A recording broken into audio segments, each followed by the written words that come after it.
Takole so v ponedeljek dopoldan za Bežigradom policisti v civilu obravnavali 19-letnika, ki so ga osumili posedovanja prepovedane droge marihuane.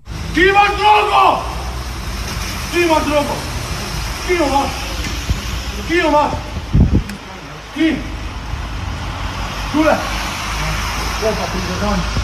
Na zadnjem posnetku, ki je nastal na koncu postopka, si eden od policistov, ki je predtem moškega zadrževal na tleh, drgne podlak desne roke ob rob zida, nato pa si pogleda roko, na kateri je vidna krvava odrgnina. Zakaj bi policist to storil, razen da je zadaj kakšen goljufiv način, se pravi način preslepitve bodisi prepričevanja, zakaj je bilo potrebno uporabiti prisilna sredstva, ker se naj bi ta oseba tako hudo upirala, celo policista telesno poškodovala, ali pa goljufiv način, da bi policist iz tega morda iztržil kakšno odškodnino. Če pogledamo pozorno, si tudi drugi policist zaviha rokav jakne, a se ob pregledu okolice obrne proč od stene. Prepričan sem, da sta to naredila izključno zaradi tega, ko bo stvar naprej v postopku, ko bo Tamal mogel odgovarjati, oni bodo od zavarovalnice iskali odškodnino za te poškodbe, Tamal bo pa terjan pol strani zavarovalnice.